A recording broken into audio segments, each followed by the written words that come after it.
Hello बच्चों, आज से हम क्लास 12 ऑर्गेनिक केमिस्ट्री की शुरुआत करने जा रहे हैं। इसमें सबसे पहला चैप्टर है हाइलो एल्केन तथा हाइलो एरीन।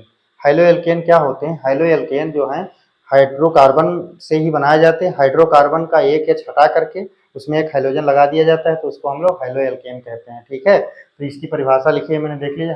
वह कार्बनिक यौगिक हैं जिनमें एल्केन अणु के एक हाइड्रोजन परमाणु को हाइड्रोजन परमाणु द्वारा प्रतिस्थापित करके प्राप्त किया जाता है। इसका सामान्य सूत्र RX होता है, जहां पर R का मतलब एल्किल समूह होता है तथा X का मतलब हाइड्रोजन समूह होता है। हाइड्रोजन में क्लोरीन, ब्रोमीन, आयोडीन ले सकते हैं। CnH2n+1X इसका एक ये जर्नल फार्मूला है। इस पे भी क्वेश्चन आता है 1 नंबर में, तो इसको आप ऐसे टिक कर देंगे, एल्केन के समान है। एल्केन का जो सामान्य सूत्र होता है CnH2n+2 होता है। ठीक है, अब इसका वर्गीकरण पढ़ेंगे। वर्गीकरण में हम दो तरीके से वर्गीकरण इसका कर सकते हैं। पहला वर्गीकरण है हाइड्रोजन परमाणुओं की संख्या के आधार पर, कितने हाइड्रोजन परमाणु किसमें है वो उस आधार पर उसको वर्गीकृत किया गया है। पहला है mono halo alkane. Mono halo alkane उन्हें कहते हैं जिनमें एक हाइड्रोजन परमाणु उपस्थित होता है। डाई हाइलो एल्केन उनको कहा जाता है जिनमें दो हाइड्रोजन परमाणु उपस्थित होते हैं। ठीक है, इस तरह से देखिए यहाँ पे दो हाइड्रोजन परमाणु उपस्थित हैं। ट्राई हाइलो एल्केन उनको कहा जाता है जिनमें तीन हाइड्रोजन परमाणु उपस्थित हो। हमारे क्लास में जो कक्षा 12th का है उसमें हमको मोनो हाइलो एल्केन ही पढ़ना है। ठीक है, फिर अगला इसका जो क्लासिफिकेशन है ये और ज्यादा इंपॉर्टेंट है, इसको ध्यान रखेंगे। हाइड्रोजन परमाणु से जुड़े कार्बन परमाणु की प्रकृति, कार्बन परमाणु की प्रकृति तथा संकरण के आधार पर भी वर्गीकरण किया गया है। तो सबसे पहले हम देखेंगे कार्बन परमाणु की प्रकृति जो है उसके आधार पर कैसे वर्गीकरण किया गया है। देखिए CX, अब इस कार्बन से ध्यान से देखिए इसको, इस कार्बन से कितने एल्किल ग्रुप जुड़े हैं उसके आधार पर एक एल्किल ग्रुप जुड़ा है तो इसको हम लोग कहेंगे 1 डिग्री का एल्किल हैलाइड या प्राइमरी एल्किल हैलाइड इसको बोल सकते हो। ठीक है, या प्राथमिक। दूसरा, अगर इससे दो एल्किल समूह जुड़े हैं, अगर दो एल्किल समूह जुड़े हैं तो इसको क्या कहेंगे? डाई। दो एल्किल समूह जुड़े तो इसको कहेंगे 2 डिग्री का एल्किल हैलाइड। और अगर तीन जुड़े हुए हैं R dash, R double dash और R ट्रिपल डैश, तो इसको हम लोग कहेंगे 3 डिग्री का एल्किल हैलाइड। ये ध्यान रखना है, 1 डिग्री, 2 डिग्री, 3 डिग्री, ये भी कभी कभी पूछ लेता है कि पहचानिए कौन सा 1 डिग्री है कौन सा 2 डिग्री है। तो आपको ध्यान क्या रखना है? ध्यान ये रखना है कि जिस कार्बन से हमारा हाइड्रोजन समूह जुड़ा है उससे डायरेक्ट कितने कार्बन जुड़े हुए हैं, कितने एल्किल समूह जुड़े हुए हैं। इसमें एक जुड़ा है तो 1 डिग्री, इसमें दो जुड़े हैं तो 2 डिग्री और इसमें तीन जुड़े हैं तो 3 डिग्री। इस तरह से हम 1 डिग्री 2 डिग्री पहचान सकते हैं। ठीक है, और दूसरा इसका जो क्लासिफिकेशन है वो किस आधार पर किया गया है? संकरण के आधार पर। जैसे हम यहाँ पे देखेंगे कि जो कार्बन है इसकी X जो जिससे जुड़ा हुआ है X जिस कार्बन से, इस कार्बन का संकरण क्या है? एक तो sp3 होता है, इस प्रकार के यौगिक को हम लोगों को पढ़ना है। और दूसरा जिससे जुड़ा होता है इस कार्बन का संकरण sp2 है। संकरण कैसे देखते हैं? देखिए इसमें सिग्मा बांड तो 4 सिग्मा बांड बराबर संकरण आता है sp3, और इसमें कितने सिग्मा बांड है? 1 2 और एक हाइड्रोजन लगा देंगे तो 3, टोटल कितने सिग्मा बांड? 3 sigma bond. तो 3 सिग्मा बांड से हम लोग इसको कहेंगे कि इसमें क्या आया है? sp2 संकरण आया है। इसमें आते हैं विनाइलिक एल्किल हैलाइड और एरिल हैलाइड। ठीक है, हाइलो एरीन जब पढ़ेंगे वो इसमें आते हैं sp2 वाले में। sp3 में हाइलो एल्केन आते हैं और आते हैं बेंजिल क्लोराइड। बेंजिल क्लोराइड कैसे होता है? इस तरह से बेंजीन से सीधे नहीं जुड़ा होता है डायरेक्ट CX, इसके बगल वाले कार्बन से जुड़ा होता है, तो इसको हम लोग क्या बोलते हैं? Benzyl chloride. ठीक है, तो ये वर्गीकरण समझ में आया। अब इसके कुछ क्वेश्चन करें हम लोग। ठीक है, अब इसके क्वेश्चन हम देखेंगे अगले पार्ट पे, तब तक के लिए मैं इसको मिटा देता हूं, नोट कर लीजिए आप लोग। इसके हम कुछ क्वेश्चन देखते हैं। क्वेश्चन में डिग्री पहचानना था इसकी, जिस कार्बन से हाइड्रोजन समूह जुड़ा है उससे कितने कार्बन जुड़े हुए हैं? एक कार्बन जुड़ा है इसलिए 1 डिग्री। इसमें कितने कार्बन जुड़े हुए हैं? 2 जुड़े हुए हैं तो 2 डिग्री। और इसमें देखिए ये कार्बन इससे कितने जुड़े हुए हैं? एक जुड़ा हुआ है तो 1 डिग्री। और इससे कितने जुड़े हुए हैं? 2, तो 2 डिग्री। और इससे कितने जुड़े हैं? 1 2 और 3 कार्बन, 3 कार्बन जुड़े हुए हैं तो हम लोग इसको 3 डिग्री का एल्किल हैलाइड मानेंगे। ठीक है, अब इनका नामकरण तो सामान्य नाम पहले लिखते हैं, फिर आईपीएससी नाम सीखेंगे। दोनों तरीके से नाम पूछे जाते हैं पेपर में।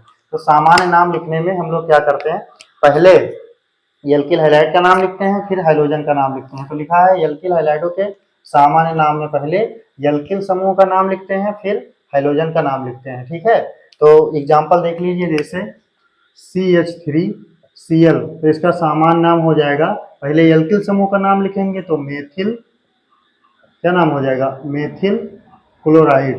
ठीक है, इसका सामान्य नाम हो जाएगा मेथिल क्लोराइड। ठीक है, इस तरह से propyl chloride, butyl chloride, secondary butyl chloride, जितने भी प्रकार से हैं सामान्य नाम आते हैं, ठीक है, उसको लिखा जा सकता है। पहले हम लोग एल्किल हैलाइड को लिखेंगे, एल्किल हैलाइड में पहले एल्किल ग्रुप को लिखेंगे, फिर हाइड्रोजन को लिखेंगे। फिर बात आती है इनका आईपीएससी नाम। आईपीएससी नाम लिखना कक्षा 10 में भी आपने पढ़ा है, आसान है आईपीएससी लिखना। तो आईपीएससी नाम में कैसे लिखते हैं, हाइलो प्रतिस्थापी लगाते हैं। हाइलो प्रतिस्थापी कौन कौन से होते हैं, देखो, जैसे Cl, तो Cl के लिए हम लोग लिखेंगे क्लोरो, Br, तो Br के लिए लिखेंगे ब्रोमो। ठीक है, आइडो, आई के लिए क्या लिखेंगे, आइडो, क्लोरो ब्रोमो आइडो, F के लिए क्या लिखेंगे, फ्लोरो। ठीक है, तो फ्लोरो, क्लोरो, ब्रोमो, आइडो, इस तरह से हम लोग पहले प्रतिस्थापी लगाएंगे। और ये जो है सेकेंडरी प्रीफिक्स होते हैं, सेकेंडरी प्रीफिक्स का नाम पहले लिखा जाता है। तो इस तरह से आप इसका नाम लिखें। तो पहले इसका हम इसके सामान्य नाम की बात करें, तो इसका जो सामान्य नाम होगा वो क्या होगा, ये 2 डिग्री का है, जिस कार्बन से जितने, तो इसका नाम लिख सकते हैं secondary butyl, secondary butyl chloride, इसका नाम हो जाएगा सेकेंडरी ब्यूटिल क्लोराइड। और इसका नाम जो होगा सेकेंडरी ब्यूटिल क्लोराइड, ये कौन सा नाम है बच्चों, ये सामान्य नाम है, ये सामान्य नाम है। इसका आईपीएससी नाम की बात करें, इसके तो 1 2 3 4 2 पोजीशन पे क्लोरो लगा है, तो इसका आईपीएससी नाम हो जाएगा 2-क्लोरो, 2-क्लोरो और ब्यूटेन, क्या हो जाएगा, ठीक है, 2-क्लोरो ब्यूटेन इसका नाम हो जाएगा, सेकेंडरी ब्यूटिल क्लोराइड। और ये 2-क्लोरो ब्यूटेन इसका नाम हो जाएगा। इस तरह से ध्यान रखें। इसका देखो ये वाला जो सवाल है, अब इसमें लिखा है CCH3 का होल थ्राइड, तो पहले आप इसको ओपन कर ले इस तरह से, CH3 CH3 CH3 और Cl। अब देखिए इसकी नंबरिंग करिए, ओपन करने के बाद 1 2 3, जहाँ लॉन्गेस्ट चेन मिलती है वहां से नंबरिंग शुरू करते हैं। अब 2 प्रतिस्थापी हमको मिल गया, एक मेथिल मिल गया और दूसरा क्या मिल गया, क्लोरीन। तो क्लोरो को C से लिखा जाता है, मेथिल को M से लिखा जाता है, इसलिए पहले हम लिखेंगे क्लोरो को, तो नाम क्या हो जाएगा, 2-क्लोरो,